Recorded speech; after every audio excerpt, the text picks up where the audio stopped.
What is up, guys? It's Tryon with the Tryon Daily Football Channel. Again, I'm still in the hotel room up in San Antonio. Just down in San Antonio. Same thing.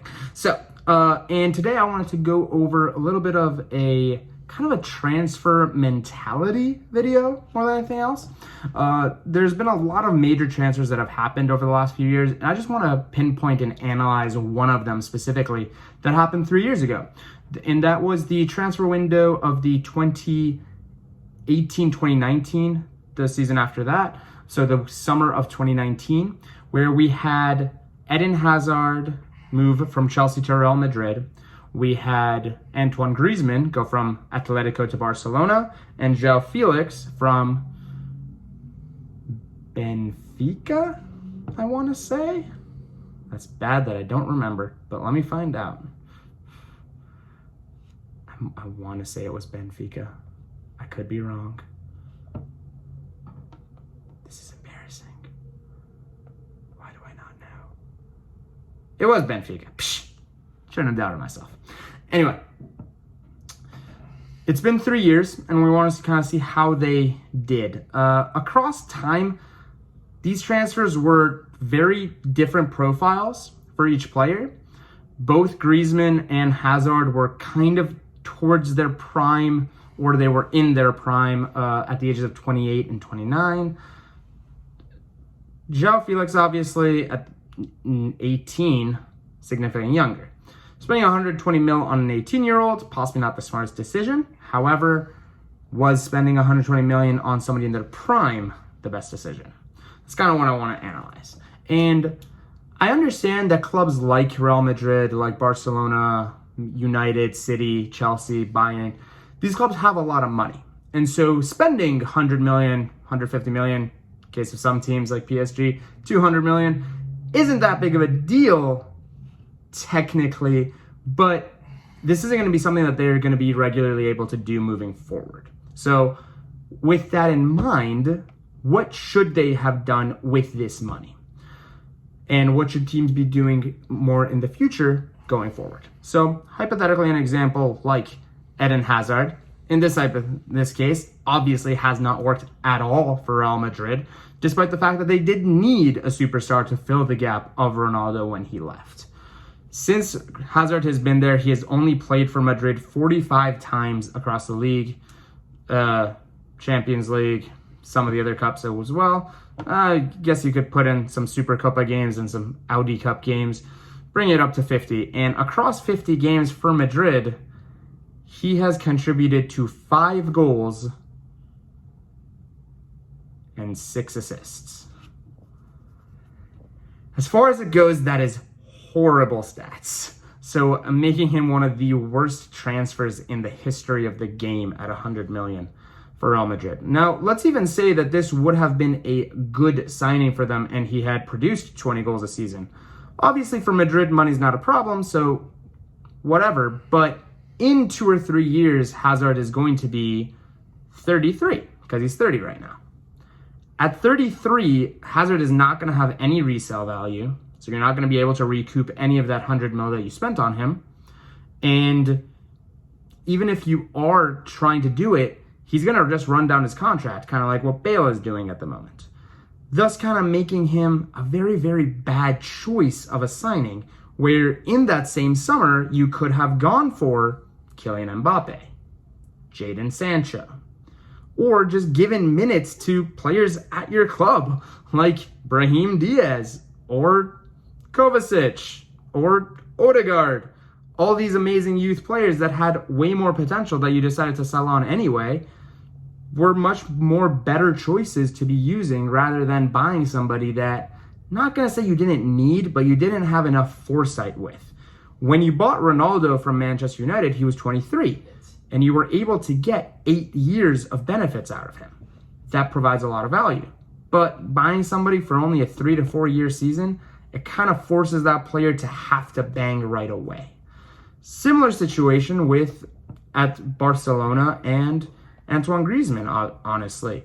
To be fair, he did play significantly better than Eden Hazard, with a lot more goals and a lot more contribution to the Barcelona team.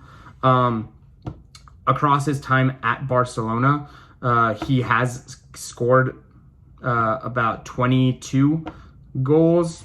If you throw in a few other random tournaments, you could bring that up to 26, 27, and has contributed with about 15 to 16 assists as well.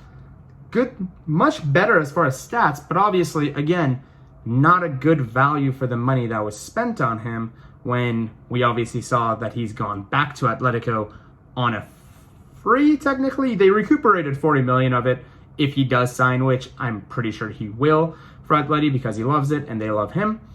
But again, this shows a lack of understanding of the marketplace and a lack of responsibility, because spending 120 million on a 27, 28-year-old pigeonholes you.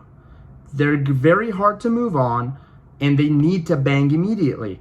Griezmann obviously did better than Hazard. He hasn't been as injury prone and did give them 36, 35, and 35 games respectively in the last 2 seasons, but didn't play well at all. For the amount of games that he played about 75 games. About 35 goal contributions isn't the best, in my opinion, for somebody playing for Barcelona, playing alongside Lionel Messi. What Barcelona could have done with that money instead is invested in somebody else, invested in youth, invested in somebody like a Jadon Sancho, somebody like a Kylian Mbappe, like I said. Same for Madrid. All these players were available and you could have purchased them, and you do have enough pulling power to get them. But you chose to go for players that are in their prime and don't really bang and you didn't really need. Griezmann has always played in the exact same position that Lionel Messi does. Did you need somebody like that? Not really, while you have Lionel Messi. However, I will give Laporta and Barcelona one credit here. At least they were able to move on from that player and have already gotten rid of him. I know it makes it look really, really bad for the current season. However, long term, I do believe getting rid of Griezmann and that stupid wage that he was on was correct. Moving on to the third transfer that happened that season with João Felix. Now, this is the complete opposite side of the spectrum. By purchasing somebody who was 18 at the time, you get a lot more value, because you're getting somebody who, let's say, in 5 years, when the contract does, 3 years from now, when the contract does run out, João Felix is going to be 24 or 25 in his quote-unquote prime, or the beginning of his prime. You're guaranteed to be able to resell him for minimum 70 to 80 million. Right now, Transfermarkt has him at 88 million. You haven't lost that initial value on him, and if you're able to get him to re-sign and maintain him for his prime, even better. You have more value of a player that you were able to replace correctly. This is the way forward. This is where teams should be looking at. Spending 120 million on an 18-year-old maybe is not the best value for money when he only has contributed to about 20 to 25 goals and about 15 to 16 assists across 2 seasons. However, he's going to be there for the future. At 24, when the contract is running out, you can sell him and recuperate majority of your money. That is smart business. That is the way forward. More teams need to be looking at this business model and taking advantage of situations like this. Right now, the biggest argument in the Premier League this season and the biggest rumor was Harry Kane to Manchester City. Harry Kane, phenomenal player, world-class quality, is 28. He's 28, about to turn 29. Injury prone. Why would you go for a 28, 29-year-old at 150 million where you can buy Erling Haaland for 170 million, let's say, who's 21, and will give you the exact, if not better, goal contribution and has more of a future and will be able to recuperate your money in 5 years? Seems like a no-brainer to me. However, a lot of the British press and a lot of the media around the world were constantly harping a lot of the teams in England to go for Harry Kane instead of a player like Erling Haaland, when they were borderline the same price. Even in Chelsea's case, Chelsea's again a bit of a separate situation because of the way the money constantly flows into that club and how amazing their sporting director is. Marina does phenomenal job there. But even them, a 28-year-old Lukaku, they were kind of just looking for the final article that's going to fit into that squad. They have enough money. They have the ability to just bang it out and make it work.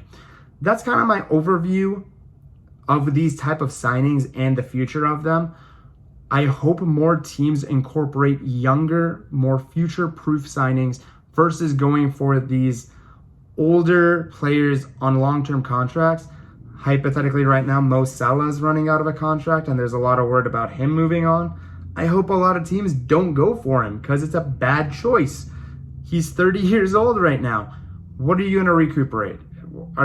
How much are you going to spend on him? If you can get him for under 40 or 50, there's an argument to that. That's fine. But do not spend more than that on that kind of player. That was my roundup on this. Thank you guys so much for watching. My name is Sean, and this is Sean and Daily Football Channel. I'll see you all guys tomorrow. Bye.